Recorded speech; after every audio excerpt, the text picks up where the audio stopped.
You must be Quinn. Yes, ma'am. How are you doing today? I'm all right. I'm all right. Let me see how I make Let's my see. screen bigger here. There we go. Yep, I took those things you emailed me and I put them in the chat for everyone to view, uh, Super. just so they'll have them. I don't see him in the chat though, as a person on the outside.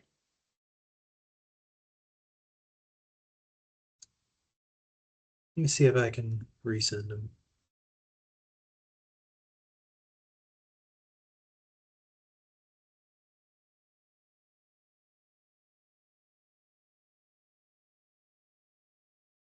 And if not, I can also try.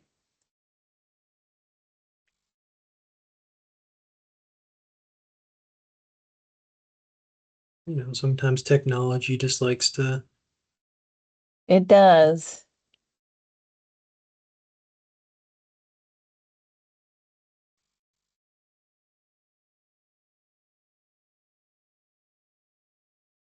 It's interesting when I click on my plus sign, which is where I usually it would give me the prompt to put something in the chat. It doesn't give me that option.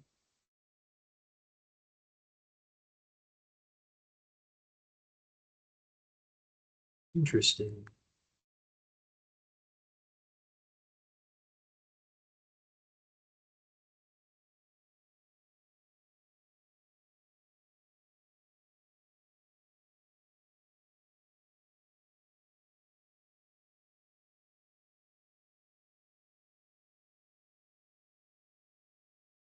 I w-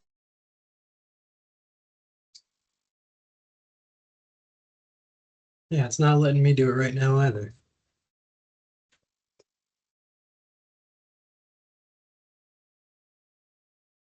Hmm.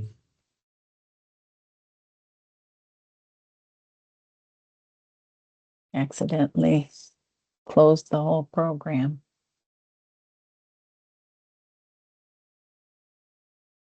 I was in one other meeting where I tried to upload a attachment and that was also missing, the button to attach.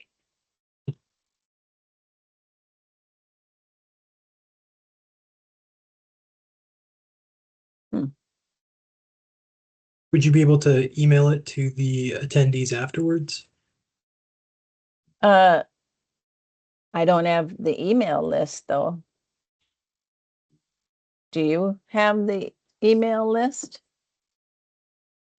I would have to get that from Teresa. Wait, So let me see. Let we can me see tell if this will them work. that they'll get it when she returns next week. I'm going to try my share screen and make sure that's, oh, there it is. There's the worksheet anyway. Let me get the other one.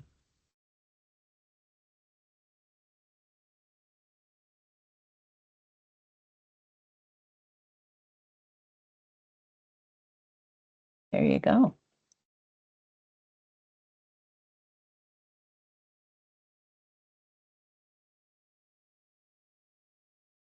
I'm going to go ahead and, well, let's see, share.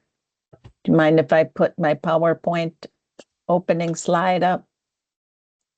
Not at all. I'll just go over a few housekeeping and introduction things once everyone's on, and then hand it over to you. Okay. Are you seeing it all right? Perfect.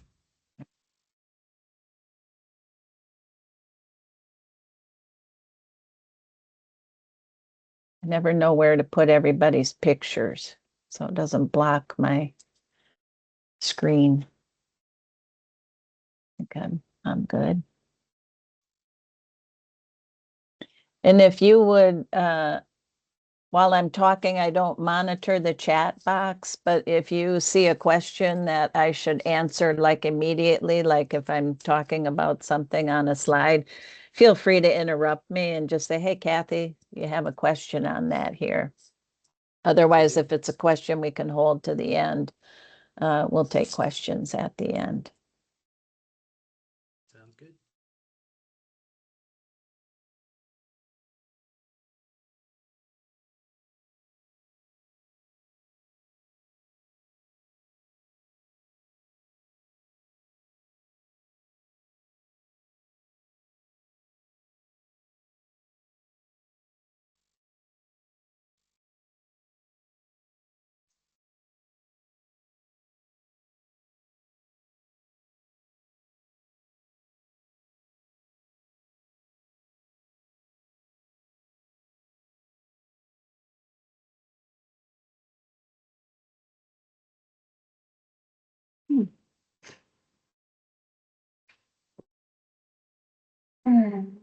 Morning, everyone. Morning. Good morning or afternoon.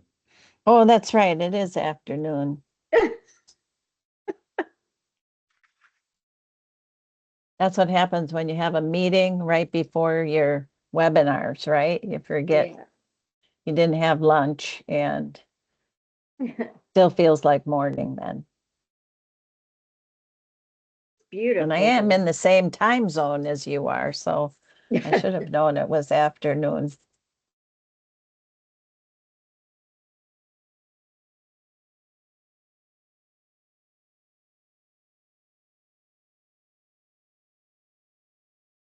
When did people register for the webinar today, or can they just show up? Do you know how many are expected? I do not actually. I did not have the full list from Teresa prior to starting. Okay.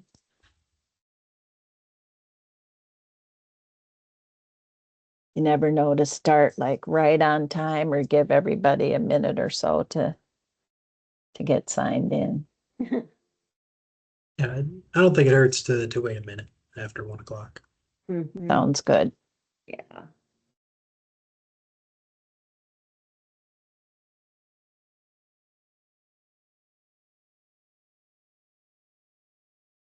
So is anybody having any exciting events this weekend in New Hampshire? It's mud season, so not a lot of festivals going on. Mud season. I've never heard of mud season. Yeah, it's mud season. It's when we have town meetings. Our government here works. Most of we only have 13 cities in New Hampshire that operate under city council reign. The rest, we have 234 towns, and they're all represented by a board of selectmen.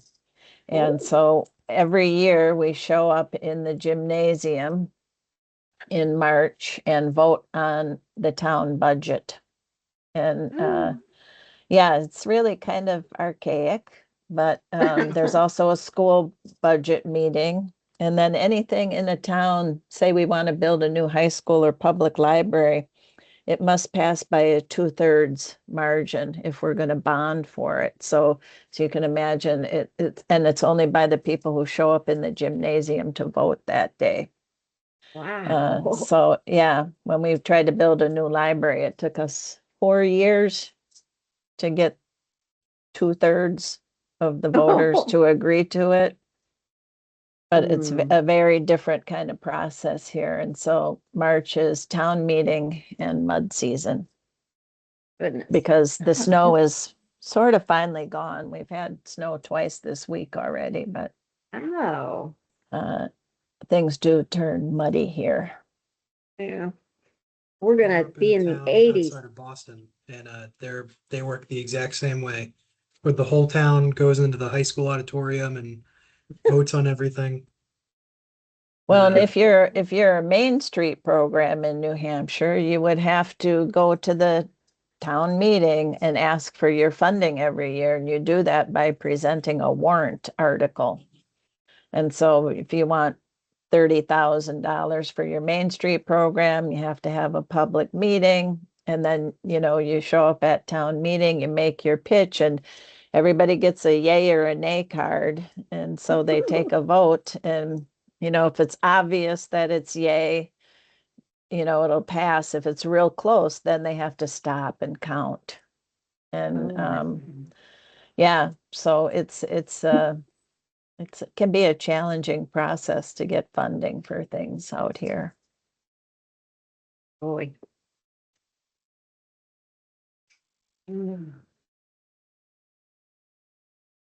Okay, well, we're a minute or two past 1, so I think we Okay. can get started. Okay. Good afternoon, everyone.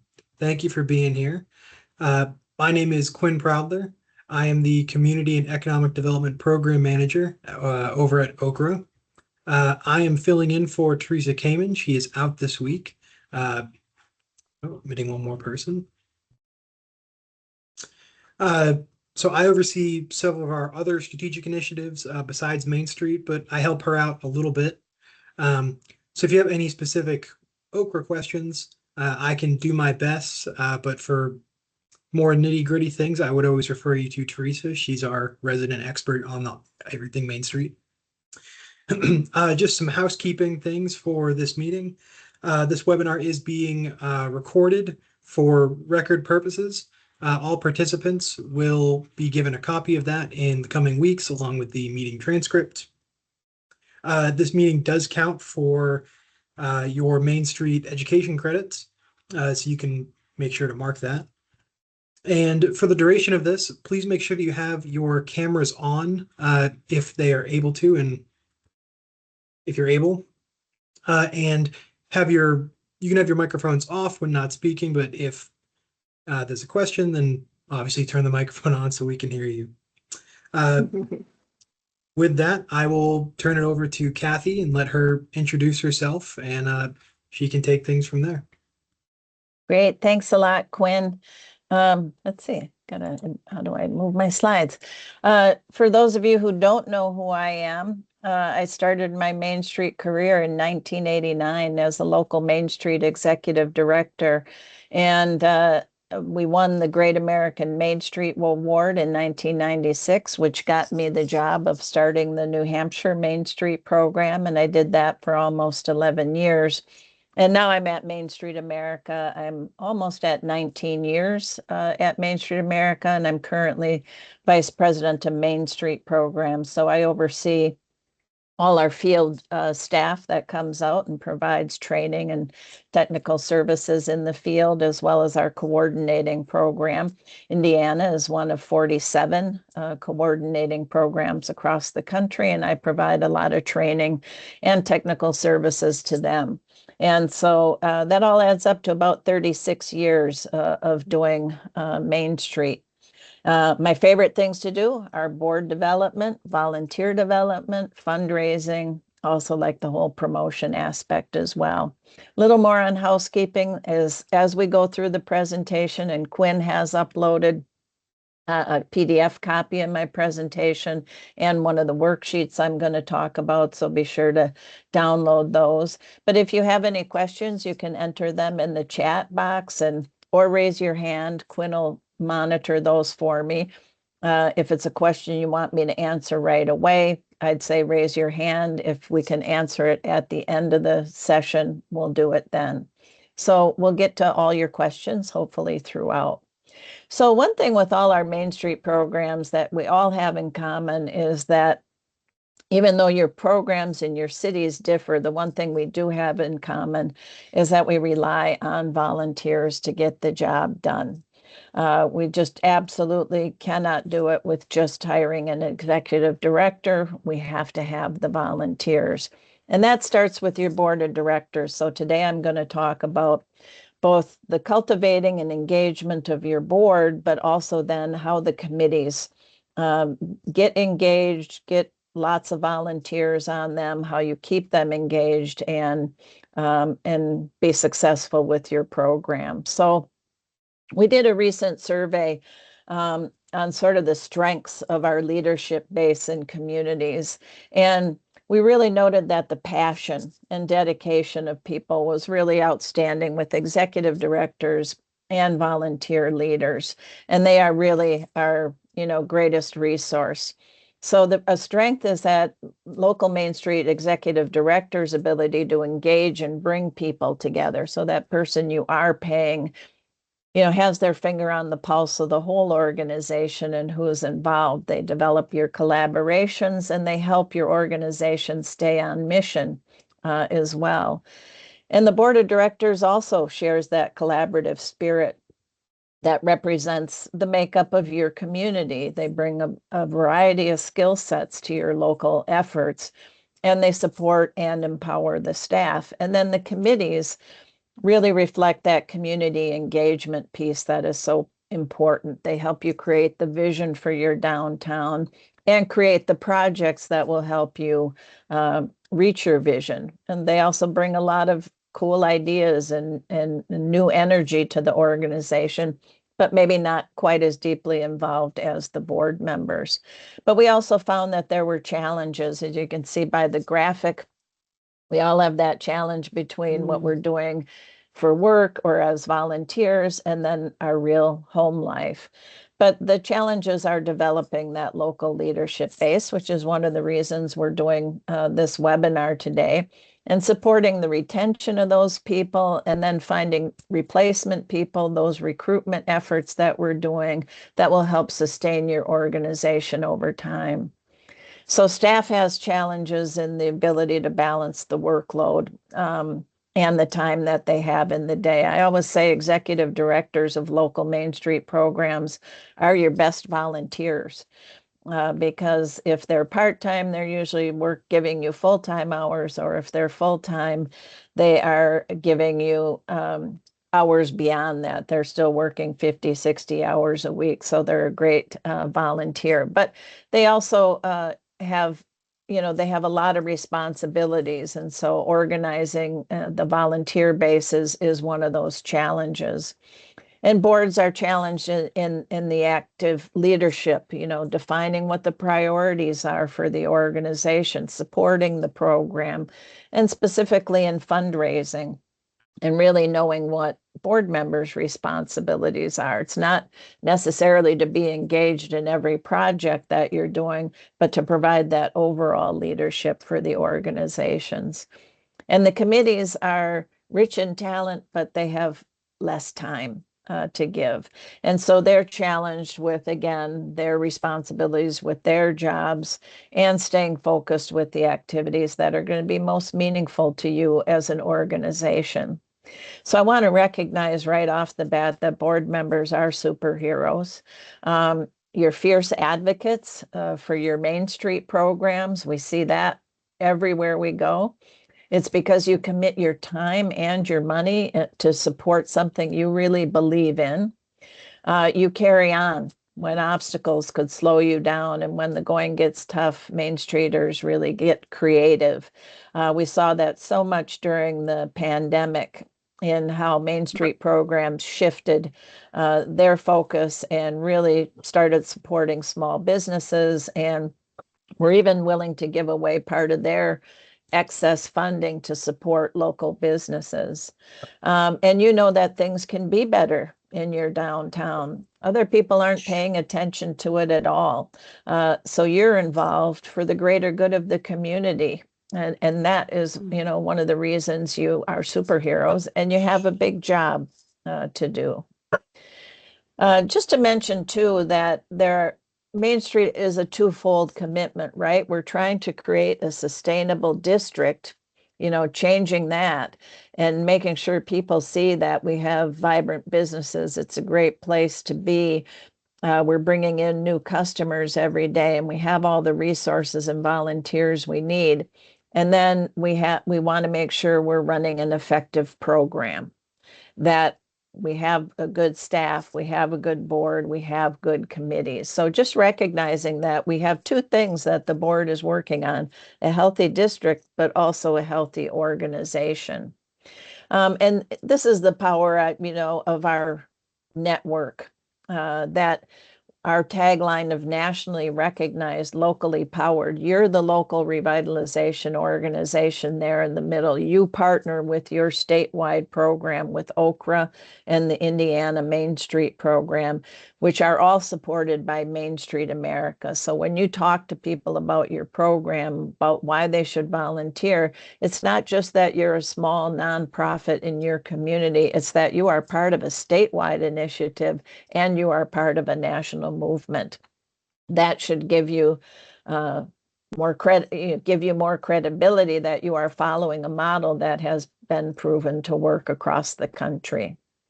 And it's also your job as board members and as an organization to assure that you're doing work across the 4 points. That's why Main Street works. We are not just promotional organizations, but organization point is really developing the volunteers and the leaders for our community, as well as the funding and all the other resources.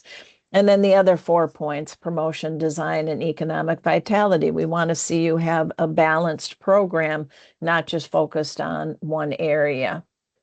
So strengthening the needs for boards is one of the things when I think about why boards transition or people want to leave a board is that it was never explained to them in the first place what their responsibilities were. So I'm all about laying it on the line with people and be honest about what your expectations are for board members. And I think when you set a high bar, they will perform to that. Instead of just asking people, hey, would you come and serve on our board? And they just think it's a monthly meeting. You know, they'll say yes, and then they come to that first meeting and they're told about fundraising and they're talked about serving on a committee and you need to go to trainings provided by Indiana. Then they start to question, you know, why they're there. Maybe they bit off a little bit more than they can chew. So I always say be honest about what you want your expectations of board members to be. We need to train board members. You can't assume that they know what the Main Street 4 points are. And I know Okra and Indiana Main Street provides that training. We also have a great Main Street Academy now. You can get that, but that's a key piece when and I'm going to talk more about that a little bit later. Communications and involvement with the community, making sure that when they are on your board, that they represent you out in the community. If they're in Rotary, Kiwanis, the Garden Club, let people know that they are on the Main Street board. And then they need to be able to tell the story of your program. What are your successes? What is the reason that they volunteered? Why should anyone donate time or money to your organization? So they need to be fluent in what to say about your program. And they also have to help establish the structure and the support for the rest of the board members. And then my last point there is just celebrating honors.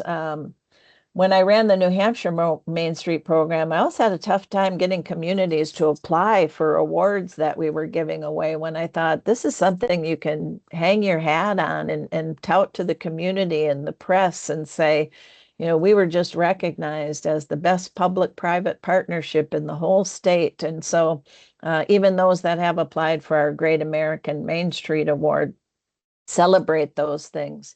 Choose a volunteer of the year, choose a board member of the year, and share that with the community. So for board members, the success of your program is going to be on the shoulders of board members. It really is going to be dependent on your board identifying what the issues are in your community, and then raising and finding the resources and building that volunteer army to help support you in those efforts. It's not the responsibility of the executive director. It's the responsibility of the board of directors with the executive director to really have that clear focus about where you're headed with your program. And, you know, Joan Gary, who runs the Nonprofit Leadership Lab, I'm a member of the lab and have been for a couple years, does a lot of training and fundraising and board operations, et cetera. She came up with the attributes of a healthy nonprofit. I'm not going to talk about all of them, but one is board diversity. And when we talk about board diversity, it isn't just ethnically, it really is who's represented on your board from throughout the community. You're doing yourself a disservice if your board of directors is all small business owners in the downtown who we know their time is limited. But we want people from the city, residents, the school system, industry in town, businesses outside of the downtown, philanthropists, preservationists. It's really just looking at your community to say, who do we need to invite to be part of this process? It's also laying out clear roles and responsibilities. I'm going to go deeper into that.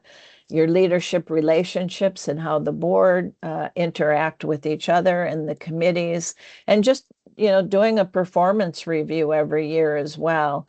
And it also is about staff recruitment and retention. That'll help boards a lot when you keep your executive director around. So as a group here, I'm just going to run through some of the responsibilities for board members. So collectively, the board is really both a working board and a governing board. So Main Street boards are probably the busiest boards anybody will ever serve on because of all the things that you do and that you need you need people to support you with. The board also assumes all legal and philosophical responsibilities, establishing policies for all the activities of the Main Street program.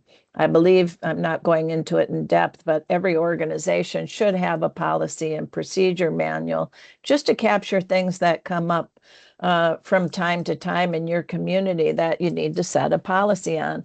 I use the example, downtown Concord here in New Hampshire. Their biggest festival is their market days. It's a 3-day festival. They raise about $60,000 from it, and they let vendors come in and set up booths. And we're also the first primary state. So depending on the timing, there are always politicians who want booths during their market days, which is really a selling things, not necessarily a political thing. They had to set a policy on that to say, are we going to let political parties or political candidates rent a booth during this festival? And they do allow it, but they set parameters around that, which means they set things like you can't walk further than 10 feet from your booth. So you can't walk the crowds and hand out your brochures, for example. So those kind of policies that pop up every once in a while. Can a board member receive a facade grant from your facade grant program? Yes, but they shouldn't be on the decision-making part of it, and you should make sure they're going through the same rules as everyone else. So have a policies and procedures manual. Board members provide the leadership for the program. And like I said, with whose responsibilities is it? The board is responsible for having all the funds necessary to run your program. It doesn't rest on your executive director's responsibility to make sure your organization has all the funds. And so board members also should, I think, serve on at least one committee or one special project. You might be the chair of the facade grant program, for example. But your board members represent the larger view about why we should be paying attention to downtown and making it better, always having your eye on the economic goals. So it's better if at a board meeting, you're not talking about well, what time should we set up the tent at the farmer's market? You should really be talking about the economic goals of downtown. How are your businesses doing versus the details that happen at the project level? Make sure you're following all your legal requirements as a nonprofit. If most of you are 501c3, you know you had to submit your 990. You may even have a state registration in Indiana that you need to do. So those are some of the responsibilities as a group. When you think about who should serve on your board, and again, the mix is what helps you with retention. So if you have people that are the workers, if you have people that are the wisdom in your community, maybe have the institutional knowledge, I always think you should have one worrier on a board, who doesn't just automatically, here's the motion, all in favor, everybody says aye. It's okay for people to ask questions and say, are we sure? Because maybe this. And so you should encourage people to speak up. And then also wealth. If somebody on your board has access to it, has knowledge of local philanthropists, can be influential in asking people for money, we want those on our board as well. Typically, your boards are anywhere from our working boards giving 5 to 10 hours a month. That's what, your meetings, itself are at least 1 hour a month, but then there are other projects going on. And then everyone should be asked to serve on everyone asked to serve on the board should be asked to take on a leadership role if asked. And I know that's scary, but this is how we develop strong boards. And being honest with people is that if we're asking you to serve on the board of directors, we want you to know that if we need a leader, we want to ask you to be the president of this organization. And that just makes them pay a little bit closer attention at all board meetings because they don't know if that ask will ever come. But we need to let people know that if you serve on this board, you need to be willing to be the leader of the board.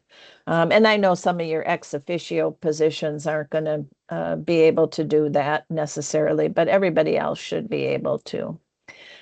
Just looking at sort of the leadership base and the strength and opportunities when you look at what's the mix of people on your board by age, gender, ethnicity, what their skill sets are. So as you're looking for new people, what do they represent? Are they in downtown? Are they part of the community? Do they represent different roles? Are they going to serve on the board? Are they going to be on a committee or a subcommittee? So sort of looking at this analysis every year is a good thing. We have that board composition list is available on our website and as part of our community reporting platform. But I always used to do this every year. You put their name across the top, you put their age category in, you talk about who they represent, and then you think about the needs of the organization. Oh gosh, if we have a major streetscape project coming up, it might be good to have some engineer on our program, somebody with a marketing background that's going to help our businesses get through a transition through a streetscape. So you just use it to look at your community and say, do we have a balance of representation here, both age-wise and distribution throughout the community? So you can even look at your demographics for your community to do that comparison and say, generally where we're weakest is anybody under the age of 30 is one of our categories that we usually have a harder time getting that talent involved. So identify the strengths, look for the gaps, and then define the next steps about how you'll go about finding them. As I said, be honest about expectations. This is an example from Washington, Missouri, where they spell out exactly, board members. I love the first statement, which says board members should be prepared to make a financial commitment. You're all nonprofits. You all need money, and you're going to count on board members to help you raise money. And you can't go raise that money if 100% of your board hasn't made a financial commitment to the nonprofit. And you don't have to set an amount. It should just be something that is meaningful to that individual. And for some people, $25 could be meaningful, but for someone else, it's $1,000 or $2,000. So be upfront. We need you to make a financial commitment. Here's how long our board meetings are. You might be delegated new duties. And then here are all the details of everything you do. And it has another part of the page. Join one of the committees. Attend our board retreat every year. Every year we need to have a time where we reflect back on what we did. Attend 2 trainings.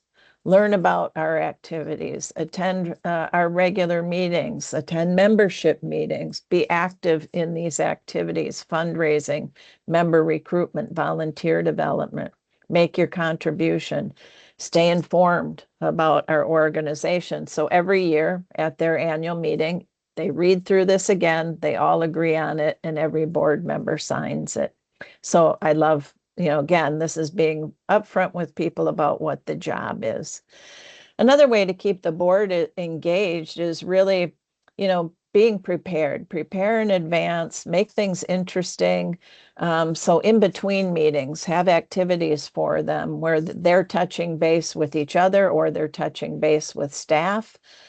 Think about long range and strategic planning, not just the busy work. We get so caught up in the festivals going on, the flowers need to be planted, the banners need to be going up.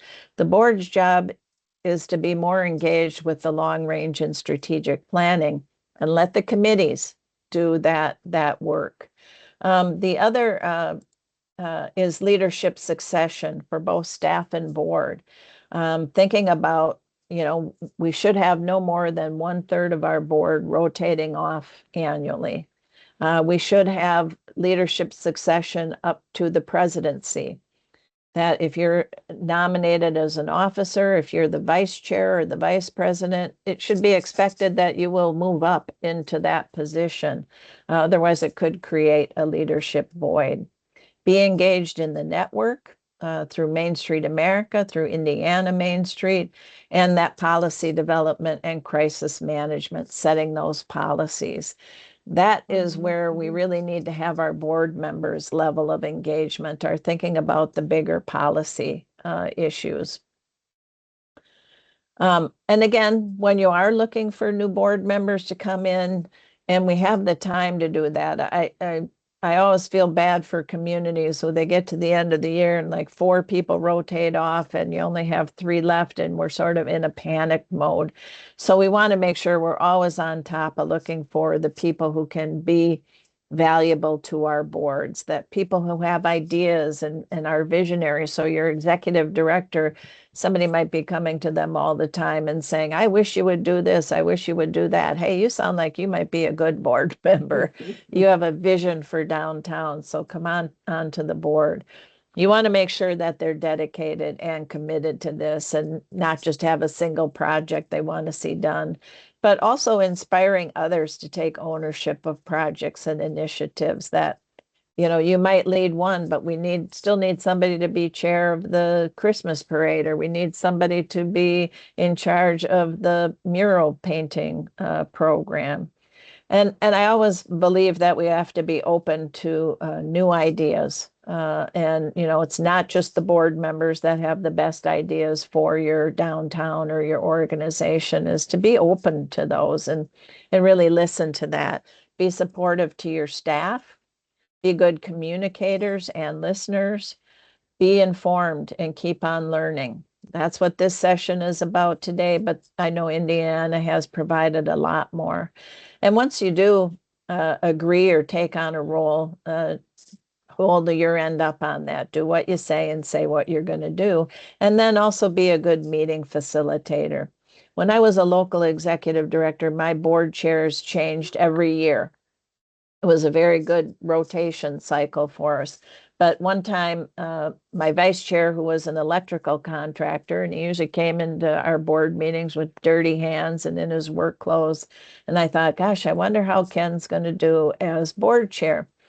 Well, he came to me and he said, Kathy, I want to sit down with you the day before our board meeting every day. And then let's go through the agenda and you tell me where decisions have to be made. And he ended up being one of my best board chairs because he listened to the people who were chair before him. Nobody should be saddled with being board chair for 5 years. No one wants to follow that person because they think they're also going to get stuck with a 5-year term. So I don't think anybody should be board chair any longer than 2 years. Then that's it. One of the other responsibilities is just making sure your board is following your articles of incorporation. And I was recently in a community where they gave me this articles of incorporation here, and it was typewritten. And I said, when's the last time you reviewed your bylaws and articles of incorporation? And they said, well, it's been a while. I said, yeah, you might want to update that. But in your bylaws, it has everything outlined as to the length of terms. And I see one of the biggest challenges we have is We're not upholding those term limits. If your bylaws say you can have 3-year terms, and then you must rotate off for at least a year, you should not have somebody on your board who's been there for 10 years. It stymies your leadership development in the community, also puts you in jeopardy of being called out by the IRS and losing your 501c3 status if you're not following your bylaws. You can have all of these things in there, whether you have ex officio positions, whether you need to do audits or not, but you should review your articles of incorporation and your bylaws annually. Just, want to also just mention responsibilities for individual board members. And I love if you have your own description, or we just put out our brand new board member handbook that's available on our website for you. You can use that. But again, individuals, you must commit to going to the meetings, chair or lead a committee or a project, attend all Main Street events that happen either virtually or when Indiana Main Street brings services directly to your community. Inform others about your involvement. Show up at the major Main Street sponsored events. I've heard many Main Street executive directors say this is our biggest event of the year, and only 2 of my board members came. Hopefully those are on everybody's calendar. And again, participating in the retreat. And we need board members to be the cheerleaders for the organization. This is probably, the way that you get retention and recruitment to happen successfully is raising the visibility of the work that you're doing, telling people what you're doing. If your Main Street organization shares an important announcement on Facebook or an announcement about an upcoming activity, share it through your social media channels. Invite and ignite people to be engaged and feel comfortable to come forward and be part of your organization. The worst situation is if you're seen in the community of, oh, the board's going to do it their way, they're not going to listen to anything anybody else says. That's going to stymie anybody else wanting to come on the board. So you want to make sure that you're rah-rahing your Main Street organization. Also, I think an important part is making sure that those who are serving on your board feel that their time is worthwhile, that they're donating to you. So you have to make it interesting. We shouldn't be following the same board agenda every month. Executive director report, committee reports. People fall asleep during that. Bring your work into the boardroom. If you gave a facade grant to somebody, invite that property owner in and talk to them about the issues they had, what they liked about it, how much money they got from you. Did business increase? Did they get compliments from people? Bring your work into the boardroom so that people understand your story. Ask a new entrepreneur why they chose your downtown. What issues do they see as a newcomer to your downtown?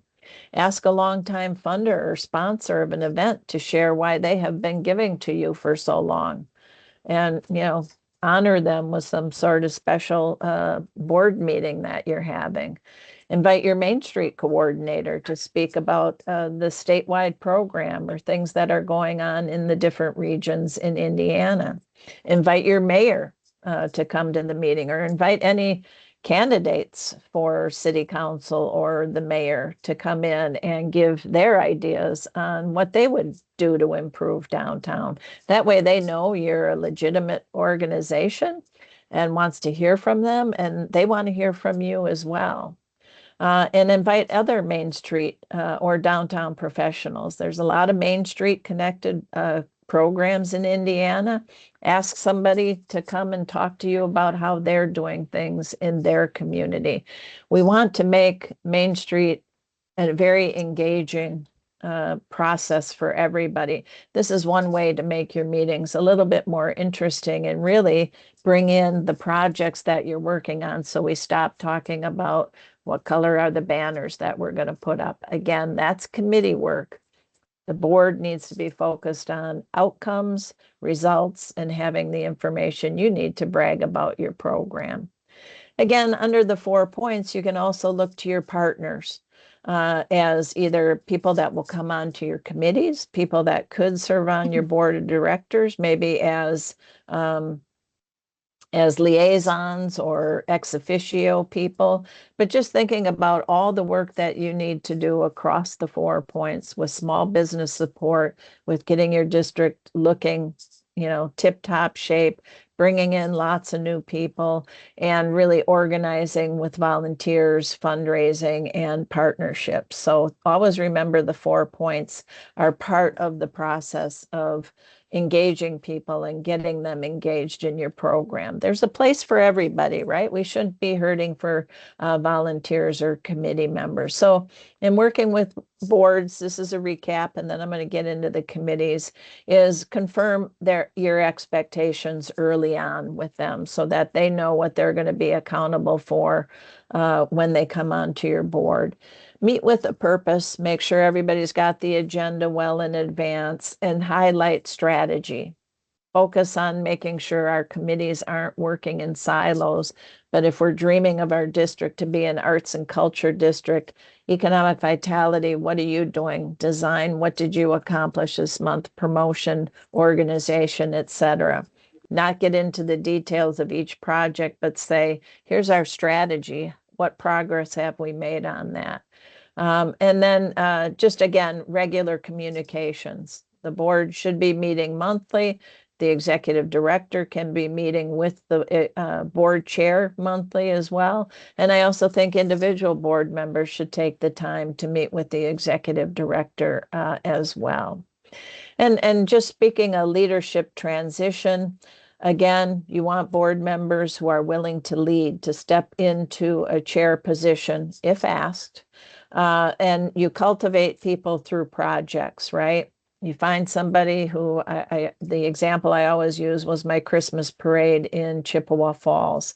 And somebody who was just a parade marshal stood on a corner and afterwards said, Kathy, we need one more barricade at this corner. Cars were still trying to sneak through. And then they said, and why are the floats so far apart? We should have somebody who's keeping them closer together. And I took that opportunity to invite them to our parade wrap-up meeting later that week. Then they came on to the Christmas parade committee, then they came on to the promotion committee, then they came on to the board of the directors, and then they came on as a leader of the board of directors. So we want to make sure we have that constant flow of people that we're recognizing at the smallest volunteer level to come in. Make sure you rotate terms, and don't forget about our board members once they've gone off the board. They can still chair a committee, chair a project, and be involved. We don't want to let our great leaders just retire completely if they still have time to give to us. So think about what their role will be after that. And I also think it's good when I say wear their Main Street hats. You want people who can come onto your board and vote in the best interest of the downtown. If they represent, we never had our city mayor or our city planner as voting members because they had slightly different priorities on some things, and so they were not voting members in our community. Keeping good leaders, lead by example. If you have a good active board, they're seen as having fun. Adam. Sorry. No, that's okay.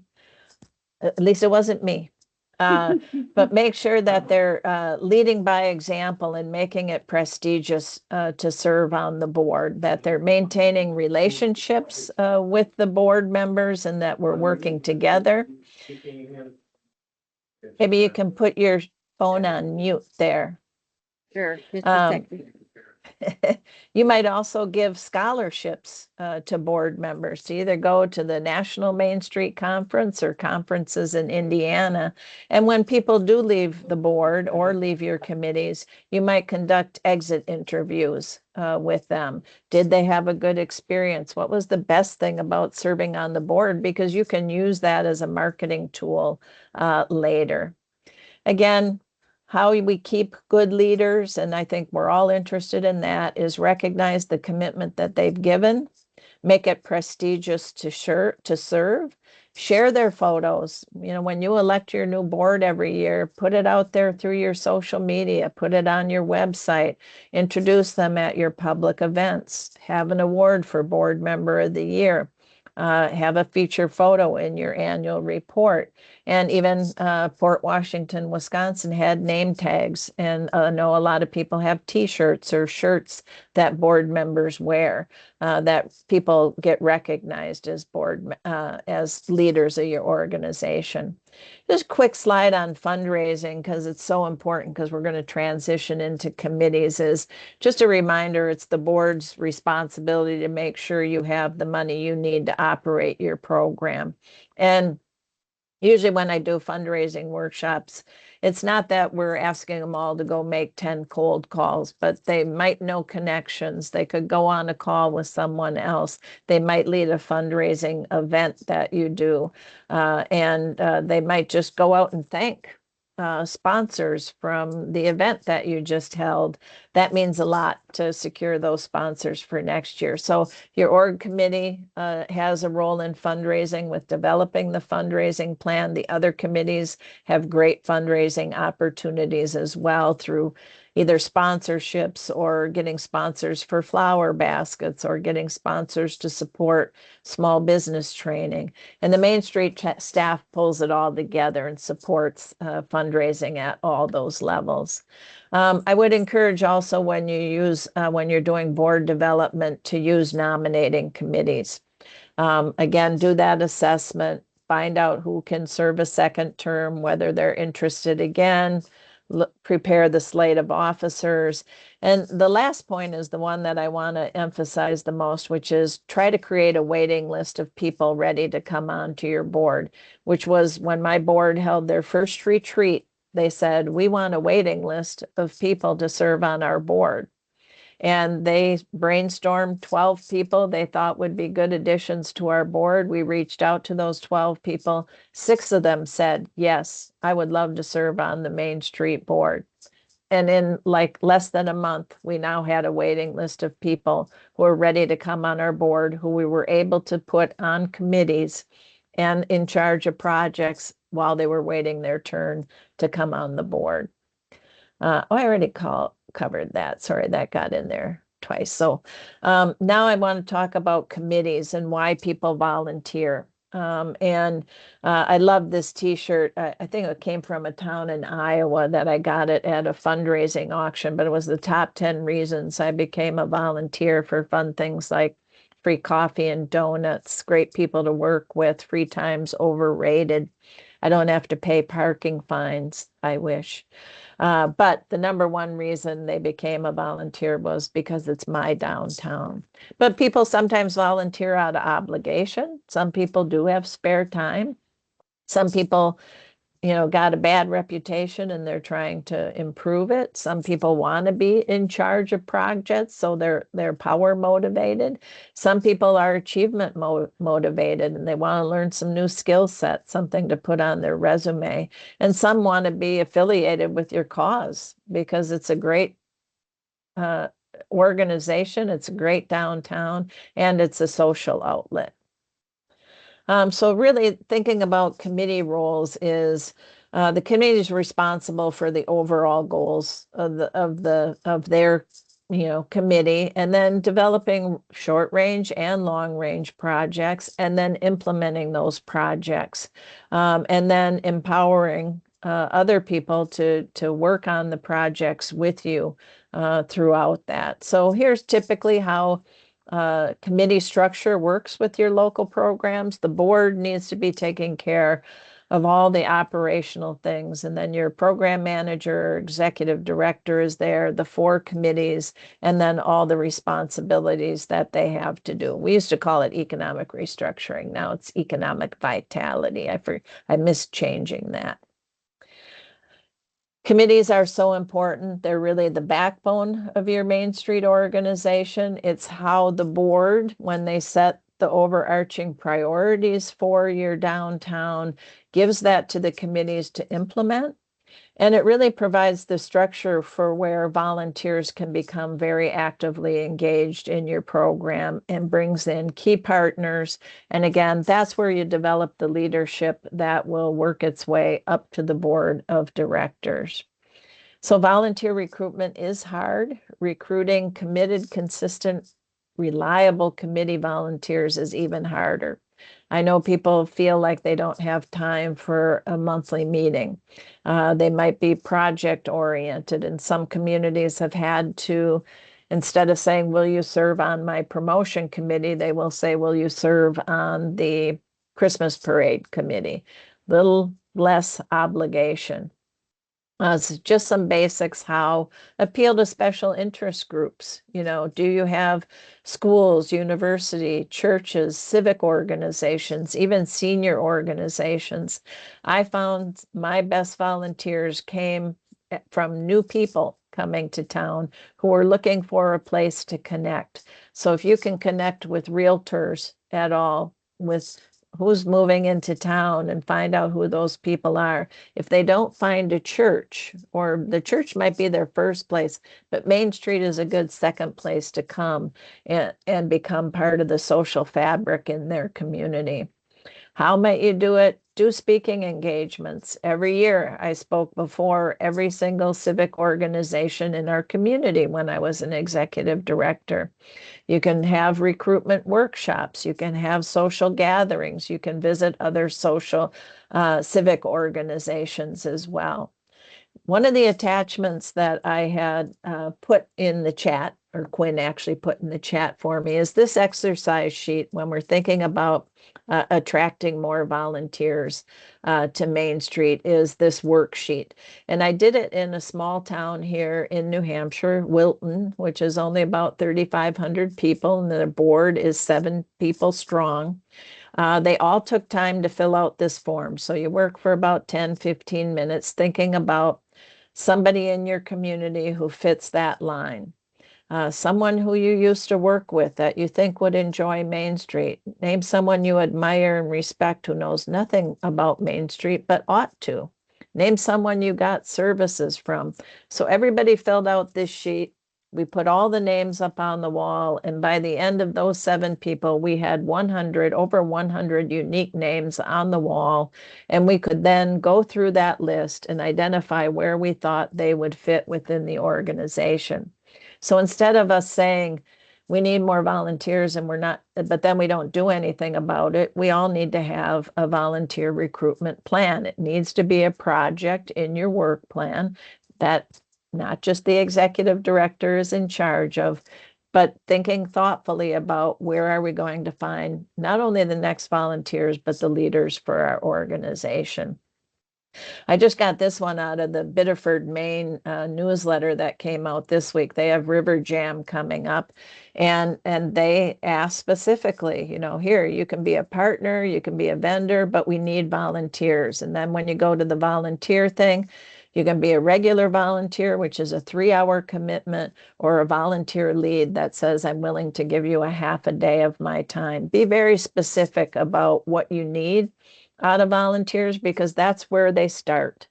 If we can give them a very time-specific entry into our program, and promotion is the best place to get them involved because they have fun. They see lots of people. They get lots of smiles. They're engaging a lot of smiling people, and they come away with a really rewarding volunteer experience. And that's how you can keep them in your system to help you. So creating that volunteer recruitment plan is really taking those events and tasks and saying, here's all the things that we're doing, and here's where the opportunities are for people to be engaged. Either use your work plan, who's going to do it, etc. I have a better volunteer worksheet as well. And then actually asking them how their volunteer experience was.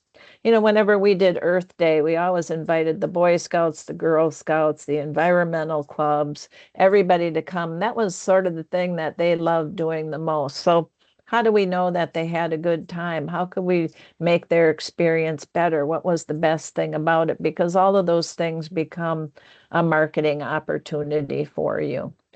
making sure that you have job descriptions written for, different positions, especially those that are big, if your Christmas parade is a big event, you might have a job description just for that. So just make sure you have that opportunity there. And how do we recruit people? One year I did put an ad in the paper. It went under help wanted. It said, haven't found that perfect job yet? Consider volunteering for Main Street. Come and, donate your time to the community, network and meet people. So you might do it through, any kind of social media, etc. Those are great ways to promote that. This one's from Rhinelander, Wisconsin. They had a volunteer picnic. They closed off a side street in downtown, gave them free hot dogs and whatnot. And then they had booths set up for all 4 committees to recruit volunteers.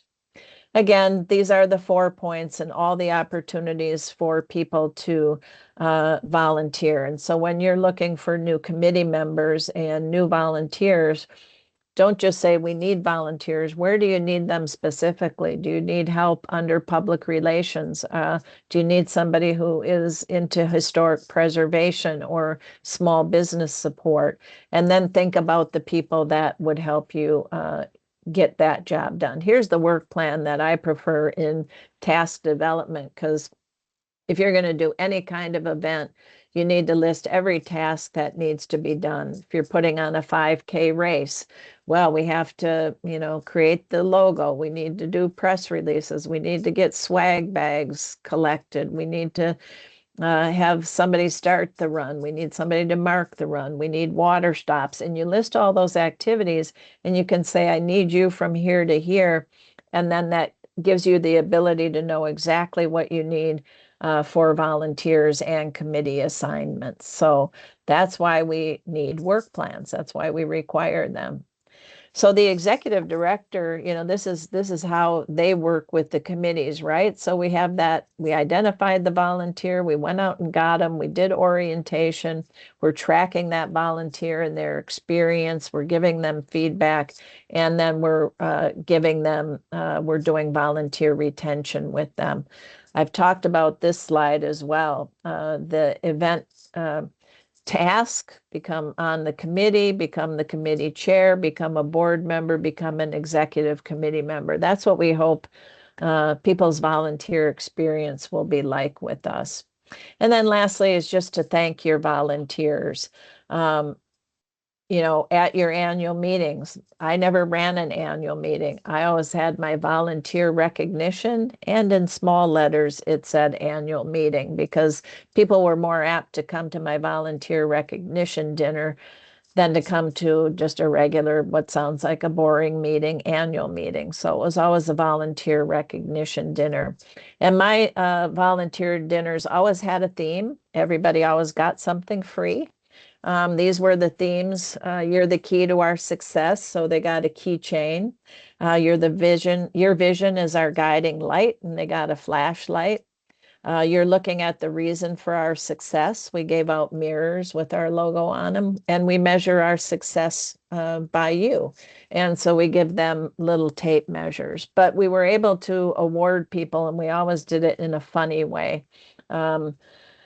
When one of my architects, somebody took a great picture of him slogging down our Duncan Creek in downtown, and he was hauling some trash out of the creek, but he had the biggest smile on his face. We took a bunch of that trash and we welded it together and painted it gold, and we awarded him that at our volunteer recognition. When we had 5 fires in downtown in one year, we had somebody make a fire extinguisher out of a 50-gallon drum, and we gave that to our economic vitality chairperson. And when our mayor was parade marshal of the Christmas parade, and it was 10 degrees, so the people who gave us the convertible didn't want the roof down, and she ended up walking, we gave her her own little model convertible. So we had fun at all of our events, and really thanking our volunteers was really important. So there's lots of ways that you can show appreciation. All of these things. Oh, this was actually showing appreciation for executive directors, but it works out for board members as well. We had created a Downtown Revitalization Professionals Day in New Hampshire, and this was a suggestion we gave to board members to honor their executive directors. So what's your plan for downtown development, recruitment, management, and recognition? There should be a work plan for this, and you'll have success with the cultivation of your committee members and your board members if you actually have a work plan that says, here's what we want to get done this year. Either we want to retain 75% of all of our committee members, or we want to build our board with certain expertise, etc. So just some next steps, and I'll stay on longer so if we have any questions. But next steps, this webinar is recorded. Share it, rewatch it with your board. The presentation has been provided in the chat as well. Encourage your board members who didn't attend today to listen to the recording, or committee members, and then add an agenda item at your next meeting to talk about what you learned at this meeting. I always encourage that whenever you have your staff going off to, if they're going to Tulsa to our national conference, or you have somebody who's gone to the preservation conference or any other conference in Indiana, you should always have an item on your agenda to have report out from things that you learned in the field.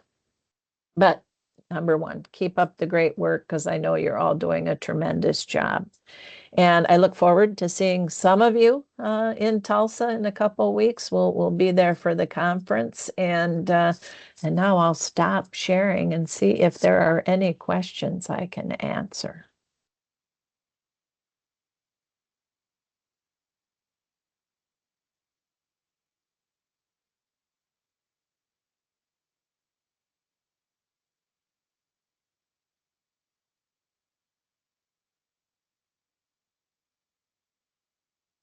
We have a question in the chat from Julie asking where these slides will be. The slides are actually in the chat right now if you scroll up through there. If you do not see them, let me know and I can repost them in there. I don't know if you can see them if you joined a little later after I'd already posted them in.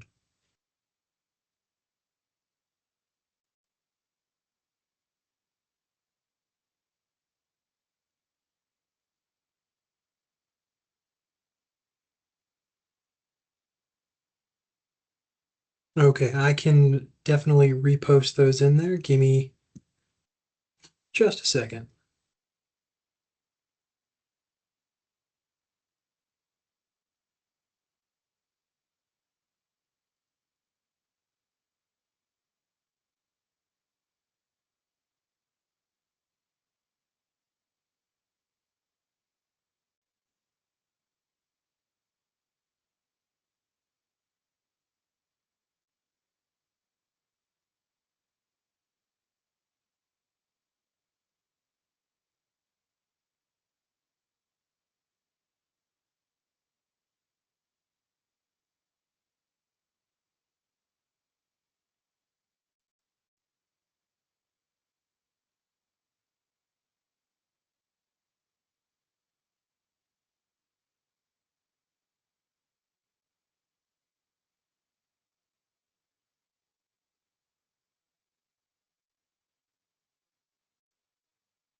Okay, I uploaded the uh, Finding Volunteers worksheet and the slides. Hopefully everyone can see those.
If so, it says that it's wanting you to sign into it. I'll have a note for Teresa to send those all out to you.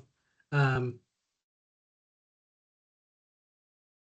don't know why it's not sharing properly, but we'll get those all out to you in the coming weeks. Just keep an eye out for that email from Teresa when she returns.